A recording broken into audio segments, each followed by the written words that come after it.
Hi friends, welcome back to Sherin zoology. നമ്മൾ last സെഷനിൽ hypothalamus എന്ന ഗ്ലാൻഡിന്റെ കുറച്ച് കാര്യങ്ങളാണ് പറഞ്ഞത്. ഈ സെഷനിൽ നമ്മൾ പഠിക്കാൻ പോവാണ് പീയൂഷഗ്രന്ഥി അല്ലെങ്കിൽ പിറ്റ്യൂട്ടറി ഗ്ലാൻഡ്.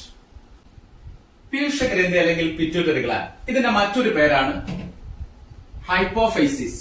ഹൈപ്പോഫൈസിസ് എന്ന് അറിയപ്പെടുന്നു. ഇനി ഇത് എവിടെയാണ് കാണുക? ഇത് കാണപ്പെടുന്നത് ഹൈപ്പോതലാമസിന്റെ താഴ്ഭാഗത്തായിട്ടാണ്, ജസ്റ്റ് ബിലോ ദ ഹൈപ്പോതലാമസ്. ഹൈപ്പോതലാമസിന് തൊട്ട് താഴെ നോക്കിയാൽ ഇത് സെറിബ്രം, ഇത് ഹൈപ്പോതലാമസ്. ഇതിന് തൊട്ട് താഴെയാണ് കാണപ്പെടുന്നത്. ഈ ഹൈപ്പോതലാമസിന് തൊട്ട് താഴെ നമ്മുടെ ഒരു ബോണാണ് സ്ഫിനോയിഡ് ബോൺ എന്ന് പറയും. സ്ഫിനോയിഡ് ബോൺ, കടുംതുടിയല്ലേ. ഈ ബോൺ എന്ന് പറയുന്നത് ഒരു കപാലത്തിൽ കാണുന്ന ഒരു ബോണാണ്, ഒരു ക്രേനിയൽ ബോൺ ആണ്. കപാൽ അല്ലെങ്കിൽ ക്രേനിയൽ ബോൺ ആണ് കടുംതുടിയൽ അല്ലെങ്കിൽ സ്ഫിനോയിഡ് ബോൺ. ഈ സ്ഫിനോയിഡ് ബോണിനുള്ളിൽ കാണുന്ന ഒരു ക്യാവിറ്റി, ഒരു പോഡ്. ഈ ക്യാവിറ്റിയെ നമ്മൾ പറയുന്ന പേരാണ് സെല്ലാ ടർസിക്ക എന്ന് പറയും. സെല്ലാ ടർസിക്ക എന്നൊരു ക്യാവിറ്റി. ഈ ക്യാവിറ്റിയിലാണ് പിറ്റ്യൂട്ടറി ഗ്ലാൻഡിന്റെ ലൊക്കേഷൻ. അപ്പൊ ഈ ക്യാവിറ്റിയിലാണ് പിറ്റ്യൂട്ടറി ഗ്ലാൻഡ് കാണപ്പെടുന്നത്. Location below the hypothalamus within a cavity of sphenoid bone. Sphenoid ബോണിന്റെ ഒരു ക്യാവിറ്റിക്ക് അകത്താണ് കാണുന്നത്. ആ ക്യാവിറ്റിയെ പറയുക സെല്ലാ ടർസിക്ക എന്ന് പറയും. ഇനി ഹൈപ്പോതലാമസിന് തൊട്ട് താഴെ കാണുന്ന പിറ്റ്യൂട്ടറി ഗ്ലാൻഡിന് രണ്ട് ദളങ്ങളുണ്ട്. രണ്ട് ദളങ്ങളുള്ള ബൈലോബ്ഡ് ഗ്ലാൻഡ് ആണ് പിറ്റ്യൂട്ടറി ഗ്ലാൻഡ്. ഏതൊക്കെയാണ് ആ രണ്ട് ദളം? ഒന്നൊരു മുൻതളം, ഒരു പിന്തളവും. മുൻതളവും പിന്തളവും. ഈ മുൻതളവും പിന്തളവുമുള്ള ഈ പിറ്റ്യൂട്ടറി ഗ്ലാൻഡ്, മുൻതളം പിന്തളം. മുൻതളത്തിന് പറയുന്ന പേര് അഡിനോ ഹൈപ്പോഫൈസിസ്. ഈ പേര് വരാൻ കാരണമുണ്ട്. അഡിനോയുടെ മീനിങ് ഗ്രന്ഥി എന്നാണ്. ഹൈപ്പോഫൈസിസ് എന്ന് പറഞ്ഞാൽ പിറ്റ്യൂട്ടറി ഗ്ലാൻഡ്. അപ്പൊ ഗ്രന്ഥിയായിട്ട് പ്രവർത്തിക്കുന്ന pituitary gland adeno hypophysis, ഗ്രന്ഥിയായിട്ട് പ്രവർത്തിക്കുന്നവർ.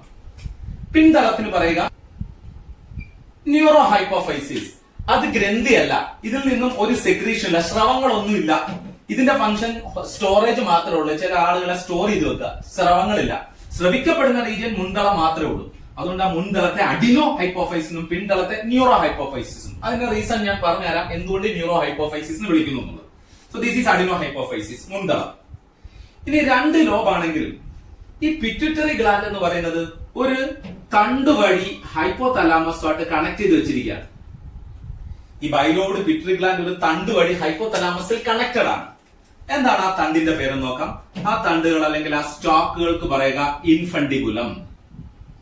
Infundibulum എന്നൊരു സ്റ്റാക്ക് വഴി ഹൈപ്പോതലാമസും പിറ്റ്യൂട്ടറി ഗ്ലാൻഡും തമ്മിൽ കണക്ട് ചെയ്ത് വെച്ചിട്ടുണ്ട്. ഇതാണ് മുൻതളം. ഈ മുൻതളവും ഹൈപ്പോതലാമസും തമ്മിൽ ഒരു കണക്ഷൻ ഉണ്ട്. കാരണം നമ്മൾ ലാസ്റ്റ് ക്ലാസ്സിൽ പഠിക്കുകയാണ് ഹൈപ്പോതലാമസ് റിലീസിംഗും ഇൻഹിബിറ്ററി ഹോർമോണുകളും ഉണ്ടാവും. ഈ റിലീസിംഗും ഇൻഹിബിറ്ററി ഹോർമോണും ഈ മുൻതളത്തിലേക്കാണ് എത്തിച്ചേരുന്നത്. ഫംഗ്ഷൻ ഈ മുൻതളത്തെ സ്റ്റിമുലേറ്റ് ചെയ്യുന്നു. ഒന്നെങ്കിൽ ഉദ്ദീപിപ്പിക്കും അല്ലെങ്കിൽ മന്ദീഭവിപ്പിക്കും, ഇൻഹിബിറ്റ് ചെയ്യും. അപ്പൊ റിലീസിംഗ് ഹോർമോൺ മുൻതളത്തെ സ്റ്റിമുലേറ്റ് ചെയ്യുന്നു, ഇൻഹിബിറ്ററി ഹോർമോൺ മുൻതളത്തിൽ നിന്നുള്ള സ്രവങ്ങളെ തടസ്സപ്പെടുത്തുന്നു. അങ്ങനെയെങ്കിൽ ഈ രണ്ട് ഹോർമോണും മുൻതളത്തിലേക്ക് എത്തിച്ചേരണം. മുൻതളത്തിലേക്ക് എത്തിച്ചേരാൻ സഹായിക്കുന്നത് ഒരു സിര വഴിയാണ്. സിരകൾ വഴിയാണ് ഈ റിലീസിംഗ് ഹോർമോണും ഇൻഹിബിറ്ററി ഹോർമോണും എവിടെയൊക്കെ സ്രവിക്കപ്പെടുന്നത്? ഈ മുൻതളത്തിലേക്ക്. ഈ സിരകളുടെ പേരാണ് ഹൈപ്പോഫേസിയൽ പോർട്ടൽ സിര. ഹൈപ്പോഫേസിയൽ പോർട്ടൽ സിര വഴി മുൻതളത്തിലേക്ക് എത്തിച്ചേരുന്നു. ഇനി ഈ മുൻതളത്തെ തന്നെ നമ്മൾ വീണ്ടും രണ്ടായിട്ട് ഡിവൈഡ് ചെയ്യാണ്. ഈ മുൻതളത്തിന് തന്നെ രണ്ട് ഭാഗമുണ്ട്. അത് നമുക്ക് വേറെ കളറിൽ കാണിക്കാം. മുൻതളത്തിന് മാത്രമായിട്ട് രണ്ട് ഭാഗങ്ങളുണ്ട്. ഇത് മുൻതളത്തിന്റെ ഒരു ഭാഗമാണ്. മുൻതളത്തെ രണ്ട് ഭാഗമായിട്ട് ഡിവൈഡ് ചെയ്യുന്നു. മുൻതളത്തിന്റെ ആദ്യ ഭാഗത്തെ പറയുന്നു പാർസ് ഡിസ്റ്റാലിസ്. മുൻതളത്തിന്റെ പിൻഭാഗത്തെ പറയുന്നു പാർസ് ഇന്റർമീഡിയ. ഇന്റർമീഡിയ എന്ന് വിളിക്കാൻ കാരണം ഈ ഡിസ്റ്റാലിസിനും ന്യൂറോ ഹൈപ്പോഫൈസിസിനും മധ്യത്തായി കാണുന്ന ഒരു മധ്യ ലോബാണ് അത്. ശരിക്കും പറഞ്ഞാൽ അല്ലെ, ഒരു മധ്യദളമാണ്. അതുകൊണ്ടാണ് ഇതിനെ പാർസ് ഇന്റർമീഡിയ എന്ന് പറയുന്നത്. പക്ഷെ നമ്മൾ മനുഷ്യരിൽ ഇത് ഓൾമോസ്റ്റ് ആബ്സെന്റ് ആണ്, ഈ പാർസ് ഇന്റർമീഡിയ എന്ന് പറയും. അല്ലെങ്കിൽ ഇത് almost merged in pars distalis. Pars ഡിസ്റ്റാലിസിൽ മെർജ് ചെയ്താ കാണുന്നത്. ഹ്യൂമൻസിൽ അത്ര ഫംഗ്ഷൻ അല്ല. എന്നാൽ ലോവർ ആയിട്ടുള്ള ചില അനിമലിലൊക്കെ ഇത് വെൽ ഡെവലപ്ഡ് ആണ്, ഈ പാർസ് ഇന്റർമീഡിയ എന്ന് പറയുന്നത്. ഓക്കെ, ഇത് നമുക്കറിയേണ്ടത് പാർസ് ഡിസ്റ്റാലിസിൽ പലതരത്തിലുള്ള സെല്ലുകളുണ്ട്. ഇവിടെ ആ പലതരത്തിലുള്ള സെല്ലുകൾ പലതരത്തിലുള്ള ഹോർമോണുകളെ ഉണ്ടാക്കും. അപ്പൊ നമുക്ക് ആദ്യം പാർസ് ഡിസ്റ്റാലിസിലുള്ള കോശങ്ങൾ ഏതൊക്കെയാന്ന് നോക്കാം. ഇപ്പൊ നമ്മൾ പറഞ്ഞു അഡിനോ ഹൈപ്പോഫൈസിസിൽ മുൻതളത്തിലുള്ള പാർസ് ഡിസ്റ്റാലിസിൽ പലതരത്തിലുള്ള കോശങ്ങളുണ്ടെന്ന് പറഞ്ഞു. അതിലൊരു കോശമാണ് സൊമാറ്റോട്രോപ്സ്. സൊമാറ്റോട്രോപ്പുകളുടെ സെക്രീഷൻ ആണ് സൊമാറ്റോട്രോപ്പിൻസ്, വളർച്ചാ ഹോർമോൺ. വളർച്ചാ ഹോർമോൺ ഇതിന്റെ രാസ സ്വഭാവം എന്ന് പറഞ്ഞാൽ it consist of a single chain of 191 amino acid. ഒരു single chain of 191 amino acid ആണ്. ധർമ്മം ഇതിന്റെ ലക്ഷ്യകലകൾ എന്ന് പറഞ്ഞാൽ നമ്മുടെ ശരീരത്തിന്റെ എല്ലാ ഭാഗത്തും പ്രവർത്തിക്കും. ശരീരത്തിന്റെ എല്ലാ ഭാഗത്തും പ്രവർത്തിക്കുന്ന ഹോർമോണാണ്. ഓൾമോസ്റ്റ് ഓൾ റീജിയൻ ഇത് ആക്റ്റീവ്. കാരണം ഇതിന്റെ ധർമ്മം ശരീര വളർച്ച, കോശവിഭജനം,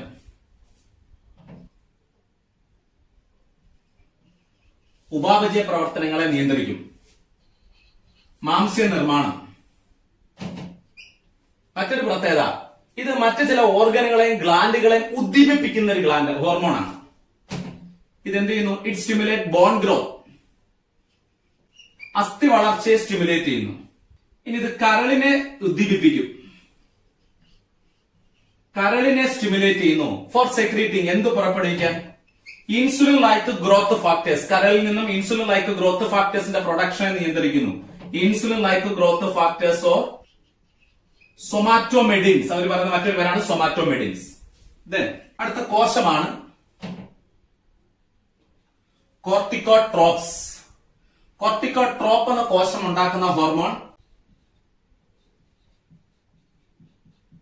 corticotropin or ACTH, adrenocorticotropic hormone.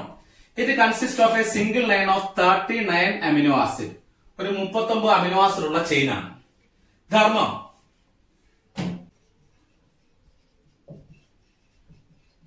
Adrenal cortex, adrenal ഗ്ലാൻഡിന്റെ കോർട്ടെക്സിനെ ഉദ്ദീപിപ്പിക്കുന്നു. തൈറോട്രോപ്സിന് അല്ലെങ്കിൽ തൈറോയ്ഡ് സ്റ്റിമുലേറ്റിംഗ് ഹോർമോൺ TSH. ഇതെന്ന് പറയുന്നത് ഒരു ഗ്ലൈക്കോപ്രോട്ടീൻ ഹോർമോൺ ആണ്. അപ്പൊ ഒരു മാംസ്യ ഹോർമോൺ ആണ് glycoprotein hormone, consisting alpha and beta subunit. Alpha consist 89 amino acid, beta consist 112 amino acid. 89 amino acid ആൽഫയിലും ബീറ്റയിൽ 112 അമിനോ ആസിഡും ഉണ്ട്. അപ്പൊ ഗ്ലൈക്കോപ്രോട്ടീൻ ഹോർമോൺ എന്താണ് ഫംഗ്ഷൻ? സ്റ്റിമുലേറ്റ് തൈറോയ്ഡ് ഗ്ലാൻഡിനെ സ്റ്റിമുലേറ്റ് ചെയ്യുന്നു. നെക്സ്റ്റ് ഗൊണാഡോട്രോപ്സ് കോശങ്ങൾ. Secretions gonadotropins. Gonadotropins are FSH and LH, follicle stimulating hormone and luteinizing hormone. രണ്ടും ഗ്ലൈക്കോപ്രോട്ടീൻ ഹോർമോണുകളാണ്. രണ്ടും ഗ്ലൈക്കോപ്രോട്ടീൻസ് ആണ്, മാംസ ഹോർമോണുകളാണ്. Having 8 alpha and beta chain, 89 and 112 amino acid each. രണ്ടിലും 89 112 അമിനോ ആസിഡ് വീതമാണ് ആൽഫയിലും ബീറ്റയിലും കാണപ്പെടുന്നത്. പക്ഷെ ഇത് രണ്ടും മെയിലും കാണുന്നു, ഫീമെയിലും കാണുന്നു. FSH മെയിലിൽ ചെയ്യുന്നത് സ്റ്റിമുലേറ്റ് സർട്ടോളി സെല്ലിനെ സ്റ്റിമുലേറ്റ് ചെയ്യും. For secreting androgen binding protein, ABP എന്ന് പറഞ്ഞ പ്രോട്ടീനെ സ്റ്റിമുലേറ്റ് ചെയ്യുന്നു. ABP എന്ന് പറഞ്ഞ പ്രോട്ടീൻ പ്രൊഡക്ഷനെ സ്റ്റിമുലേറ്റ്. പുംബീജ ഉൽപാദനത്തിലെ സ്പെർമിയോജെനസിസ് എന്ന് പറഞ്ഞ ഘട്ടത്തെ സ്റ്റിമുലേറ്റ് ചെയ്യുന്നു. സ്പെർമിയോജെനസിസിന് വേണ്ടുള്ള നാരിഷ്മെന്റ്, ഗ്രോത്ത് ഫാക്ടേഴ്സിനെല്ലാം പ്രൊഡ്യൂസ് ചെയ്യുന്നു സർട്ടോളിസെൽ. ഇനി മെയിലിൽ LHന്റെ ഫംഗ്ഷൻ ഇത് ആരെ ഉദ്ദീപിപ്പിക്കുന്നു നോക്കിയേ? It stimulate Leydig cell or interstitial cells. Interstitial cell or കോശാന്തര കലകൾ എവിടെയുള്ളതാണ്? വൃഷ്ണങ്ങളിലുള്ള കോശാന്തര കലകളിലാണ് LH ആക്ട് ചെയ്യുന്നത്. അതിന്റെ ഫലമായിട്ട് എന്തിനെ സെക്രീറ്റ് ചെയ്യും? ആൻഡ്രോജനെ സെക്രീറ്റ് ചെയ്യും. അപ്പൊ LH വൃഷ്ണങ്ങളിലുള്ള കോശാന്തര കലകളെ സ്റ്റിമുലേറ്റ് ചെയ്ത് ആൻഡ്രോജൻ സെക്രീഷനെ സ്റ്റിമുലേറ്റ് ചെയ്യുന്നു. ഇനി ഫീമെയിൽ FSH ചെയ്യുന്നത് എന്താ നോക്കാം. അപ്പൊ FSH അണ്ഡാശയത്തിലുള്ള ഫോളിക്കിളുകളുടെ സ്റ്റിമുലേഷൻ, ഫോളിക്കിളുകളുടെ വളർച്ചയെ സ്റ്റിമുലേറ്റ് ചെയ്യുന്നു. ഫോളിക്കിൾ ഡെവലപ്പ് ചെയ്യുന്നതിനെ സ്റ്റിമുലേറ്റ് ചെയ്യുന്നു. FSHന്റെ ഒരു ധർമ്മം അതാണ്. FSHും LHും ചേർന്ന് അണ്ഡാശയത്തെ സ്റ്റിമുലേറ്റ് ചെയ്യും. അണ്ഡാശയ കലകളെ സ്റ്റിമുലേറ്റ് ചെയ്യും. For secreting oestrogen. ഈസ്ട്രോജനെ സെക്രീറ്റ് ചെയ്യാൻ വേണ്ടി FSHും LHും അണ്ഡാശയ കലകളെ സ്റ്റിമുലേറ്റ് ചെയ്യും. LHന്റെ ധർമ്മം, LHന് ഒരുപാട് ഫംഗ്ഷൻ ഉണ്ട്. അതിൽ ഒരു ധർമ്മം എന്ന് പറയുന്നത് അണ്ടോത്സർജനം, ഓവുലേഷൻ അല്ലെങ്കിൽ അണ്ടോത്സർജനത്തെ സ്റ്റിമുലേറ്റ് ചെയ്യുന്നു LH. മറ്റൊരു ഫംഗ്ഷൻ ലൂട്ടിനൈസേഷൻ, കോർപ്പസ് ലൂട്ടിയം ഉണ്ടാകുന്ന പ്രോസസ്സാണ് luteinization, corpus luteum formation. Maintenance of corpus luteum, കോർപ്പസ് ലൂട്ടിയത്തെ പരിപാലിക്കുകയും ചെയ്യുന്നു. ഇത് ഇത്രയുമാണ് LHന്റെ ധർമ്മം ഫീമെയിൽ. നെക്സ്റ്റ് കലകളാണ് മമോട്രോപ്സ് എന്ന് പറഞ്ഞ സെല്ലുകൾ. Mammotrophs secretion prolactin, single chain of 198 amino acid. ഒരു single chain of 198 amino acid ഒരു പെപ്റ്റൈഡ് ഹോർമോൺ ആണ് പ്രൊലാക്റ്റിൻ എന്ന് പറയുന്നത്. പ്രൊലാക്റ്റിന്റെ പ്രത്യേകത, ഇത് മാമറി ഗ്ലാൻഡിനെ സ്റ്റിമുലേറ്റ് ചെയ്യുന്നു, സ്തനങ്ങളെ സ്റ്റിമുലേറ്റ് ചെയ്യാന്നുള്ളതാണ്. സ്തനങ്ങളിലുള്ള ആൽവിയോളെ സ്റ്റിമുലേറ്റ് ചെയ്യുന്നു for the synthesis and secretion of milk. പാൽ ചുരത്താൻ സഹായിക്കാന്നുള്ളതാണ് പ്രൊലാക്റ്റിന്റെ ഫംഗ്ഷൻ എന്ന് പറയുന്നത്. പ്രൊലാക്റ്റിന് മറ്റൊരു ധർമ്മം കൂടിയുണ്ട്, inhibit FSH and LH during lactation. ഈ പാൽ ചുരത്തുന്ന കാലയളവിൽ ഇത് ഇൻഹിബിറ്റ് ചെയ്യുമാരെയാണ് FSHനെ LHനെയും ഇൻഹിബിറ്റ് ചെയ്യുക എന്നൊരു ഫംഗ്ഷൻ കൂടി ഈ പ്രൊലാക്റ്റിന് കാണപ്പെടുന്നുണ്ട്. പ്രൊലാക്റ്റിന് മറ്റൊരു പേരുണ്ട് ലൂട്ടിയോട്രോപ്പിക് ഹോർമോൺ. ലൂട്ടിയോട്രോപ്പിക് ഹോർമോൺസ്, പ്രൊലാക്റ്റിന്റെ പേരാണ് ലൂട്ടിയോട്രോപ്പിക് ഹോർമോണുകൾ എന്ന് പറയാം. ഇനി നമ്മൾ ഇത്രയും പറഞ്ഞ എല്ലാ പിറ്റ്യൂട്ടറി ഹോർമോണും, ഈ അഡിനോ ഹൈപ്പോഫൈസിസ് ചെയ്യുന്ന എല്ലാ ഹോർമോണുകളും, ഇവരെ നമ്മൾ പറയുന്നത് ഇതെല്ലാം ഉദ്ദീപന ഹോർമോണുകൾ എന്നാ പറയുക. ഇവരെല്ലാം ഉദ്ദീപന ഹോർമോണുകളാണ്. കാരണം ഇവരെല്ലാം എന്താണ്, ഓരോ മറ്റ് ഗ്രന്ഥികളെ സ്റ്റിമുലേറ്റ് ചെയ്യുന്നവരാണ്. ഗ്രോത്ത് ഹോർമോൺ കരളിനെ ഉദ്ദീപിപ്പിക്കും. കോർട്ടിക്കോട്രോപ്പിൻ എന്ന് പറയുന്നത് അഡ്രീനൽ ഗ്ലാൻഡിനെ സ്റ്റിമുലേറ്റ് ചെയ്യും. തൈറോട്രോപ്പിൻ തൈറോയ്ഡ് ഗ്ലാൻഡ്, ഗൊണാഡോട്രോപ്പിൻ ഗൊണാഡുകളെ, മമോട്രോപ്പിൻ മാമറി ഗ്ലാൻഡ്. അപ്പൊ ഇതെല്ലാം മറ്റ് ഗ്രന്ഥികളെ ഉദ്ദീപിപ്പിക്കുന്ന ഹോർമോണുകളായിട്ടുള്ള ഉദ്ദീപന ഹോർമോണുകൾ, അല്ലെങ്കിൽ ഈ ഉദ്ദീപന ഹോർമോണുകളെല്ലാം നമ്മൾ കളക്റ്റീവ്ലി പറയുന്ന പേരാണ് ട്രോപ്പിക് ഹോർമോൺസ്. ഉദ്ദീപന ഹോർമോണുകൾ അല്ലെങ്കിൽ ട്രോപ്പിക് ഹോർമോൺസ് എന്ന് പറയുന്നു. ഇവരാണ് ട്രോപ്പിക് ഹോർമോൺസ് അല്ലെങ്കിൽ ഉദ്ദീപന ഹോർമോണുകൾ എന്ന് അറിയപ്പെടുക. ഇനി ഈ +2 NCERT ബുക്കിൽ പറയുന്നുണ്ട് പാർസ് ഇന്റർമീഡിയ സെക്രീഷൻ. ആ മധ്യതലത്തിൽ നിന്ന് ഒരു സെക്രീഷൻ പറയുന്നുണ്ട്, അതിനെ MSH എന്നാ പറയുക. MSH melanocyte stimulating hormone. നമ്മുടെ മെലാനിൻ കോശങ്ങളെ സ്റ്റിമുലേറ്റ് ചെയ്യുന്നു, മെലാനിനെ പ്രൊഡ്യൂസ് ചെയ്യാൻ വേണ്ടി.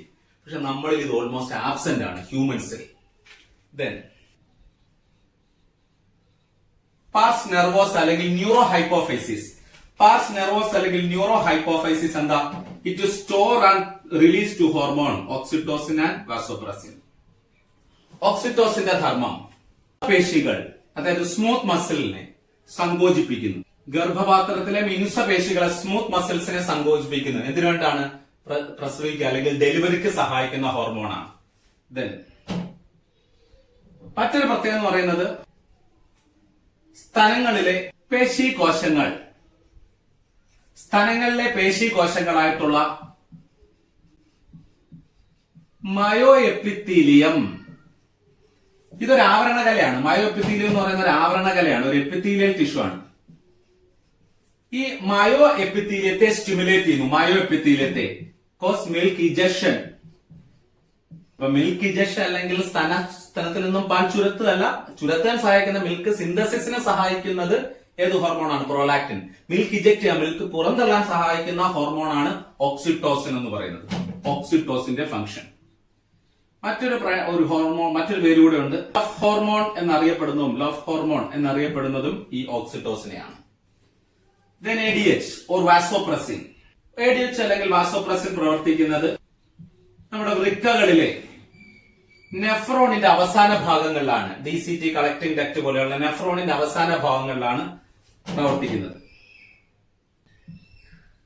ജലത്തിന്റെ പുനരാഗീരണം നടത്തുന്നു. പുനരാഗീകരണം എവിടെ നിന്നാണ്, ഫ്രം റീനൽ ട്യൂബിൽ ടു ബ്ലഡ്. ബ്ലഡിൽ നിന്നും ഫിൽട്രേറ്റിൽ നിന്നും രക്തത്തിലേക്ക് ജലത്തെ പുനരാഗീരണം ചെയ്യുന്നു. മാത്രമല്ല ഇത് രക്തക്കുഴലുകളെ സങ്കോചിപ്പിക്കുന്നു. ഒരു വാസോ കൺസ്ട്രിക്ടർ കൂടിയാണ്, അതുകൊണ്ടാണ് ഇതിന് വാസോപ്രസിൻ എന്ന പേര്. അതിലൂടെ ഇത് കിഡ്നി ഫംഗ്ഷനുകളെ നിയന്ത്രിക്കുകയും ചെയ്യുന്നുണ്ട്, വൃക്കകളുടെ പ്രവർത്തനങ്ങളെ. അപ്പൊ ഇത്തരമാണ് നമ്മുടെ പിറ്റ്യൂട്ടറി ഗ്ലാൻഡിൽ നിന്നുള്ള ഹോർമോണുകൾ എന്ന് പറയുന്നത്. ഇനി ഈ പീയൂഷ ഗ്രന്ഥിക്ക് ഉണ്ടാകുന്ന തകരാറുകൾ, അതുമായി റിലേറ്റ് ചെയ്യുന്ന ഡിസോർഡേഴ്സ് നോക്കാം. ഒന്നാണ് Simmonds disease. Degeneration of anterior lobe of pituitary gland. Adeno hypophysis നശിച്ചു പോകുന്നു, എട്രോഫി ഉണ്ടാകുന്നു. അഡിനോ ഹൈപ്പോഫൈസിസ് നശിച്ചു പോകുന്ന അവസ്ഥയാണ്, എട്രോഫിക് ആവുന്ന അവസ്ഥയാണ് സൈമൺസ് ഡിസീസ്. വാമനത്വം, വളർച്ചാ കാലഘട്ടത്തിൽ ഗ്രോത്ത് ഹോർമോൺ, വളർച്ചാ ഹോർമോണിന്റെ അല്ലെങ്കിൽ സൊമാറ്റോട്രോപ്പിന്റെ അളവ് കുറയുന്ന അവസ്ഥയാണ് വാമനത്വം എന്ന് പറയുന്നത്. വളർച്ചാ ഹോർമോൺ അല്ലെങ്കിൽ ഗ്രോത്ത് ഹോർമോണിന്റെ ഡെഫിഷ്യൻസിയാണ് വളർച്ചാ കാലഘട്ടത്തിൽ. ഭീമാകാരത്വം, hypersecretion of growth hormone, growth ഹോർമോണിന്റെ സെക്രീഷൻ അബ്നോർമലി കൂടുന്നു വളർച്ചാ ഘട്ടത്തിൽ. Acromegaly, abnormal increase in growth hormone in adult. അഡൽട്ടിൽ ഗ്രോത്ത് ഹോർമോണിന്റെ അവസ്ഥ അധികമാവുകയും പേശികളിലെയും മുഖാസ്ഥികളും ഒക്കെ വളർന്ന് വികൃതമാകുന്ന അവസ്ഥയാണ് അക്രോമെഗാലികൾ എന്ന് പറയുന്ന. പേശികളും മുഖാസ്ഥികളും കൈകാലികളിലെ അസ്ഥികളൊക്കെ വളർന്ന് വികൃതമാകുന്ന അവസ്ഥ, അതിനാണ് അക്രോമെഗാലി എന്ന് പറയുക. ഇത് hyper secretion of growth hormone. ഇതിന് പ്രധാനമായിട്ടുള്ള ഒരു കാരണം പിറ്റ്യൂട്ടറി അഡിനോമ അല്ലെങ്കിൽ ഈ പിറ്റ്യൂട്ടറി ഗ്ലാൻഡിൽ ഉണ്ടാകുന്ന മുഴകളാണ്. Adenoma means tumour in gland. ഗ്ലാൻഡുകൾക്ക് ഉണ്ടാകുന്ന ട്യൂമറിനെയാണ് അഡിനോമ എന്നുള്ള വാക്ക് കൊടുക്കുക. ഗ്ലാൻഡുകൾക്ക് ട്യൂമർ ഉണ്ടായാൽ അതിനാണ് അഡിനോമ. പിറ്റ്യൂട്ടറി അഡിനോമ എന്ന് പറഞ്ഞാൽ പിറ്റ്യൂട്ടറി ഗ്ലാൻഡിൽ ഉണ്ടാകുന്ന മുഴകൾ, പീയൂഷ ഗ്രന്ഥികൾ ഉണ്ടാകുന്ന മുഴകളാണ്. അല്ലെങ്കിൽ ഇത് ക്യാൻസർ ആകാം, അല്ലെങ്കിൽ ബിനൈൻ ട്യൂമർ ആകാം. അതിനെയാണ് നമ്മൾ അക്രോമെഗാലി. അതൊരു ബിനൈൻ ട്യൂമർ ആകാം, അല്ലെങ്കിൽ ക്യാൻസറസ് ട്യൂമർ ആകാം. എന്തുണ്ടാകും, മുഴകൾ ഉണ്ടാകുമ്പോഴുണ്ടാകുന്ന അവസ്ഥയാണ് പലപ്പോഴും ഹൈപ്പർ സെക്രീഷൻ ആകുന്നതും അക്രോമെഗാലി ആവുന്നത്. സോ ഇപ്പൊ ഇതൊക്കെയാണ് പിറ്റ്യൂട്ടറി ഗ്ലാൻഡും അതുമായി റിലേറ്റഡ് ഉള്ള ഹോർമോൺസും ഡിസോർഡേഴ്സ് എന്ന് പറയുന്നത്. അപ്പൊ ഈ സെഷനിൽ നമ്മൾ പിറ്റ്യൂട്ടറി ഗ്ലാൻഡ് എന്ന മാസ്റ്റർ ഗ്ലാൻഡിനെ കുറിച്ചാണ് പഠിച്ചു കഴിഞ്ഞിരിക്കുന്നത്. ബാക്കി നമുക്ക് അടുത്ത വീഡിയോയിലേക്ക് ആഡ് ചെയ്യാം. So thank you for watching me. By.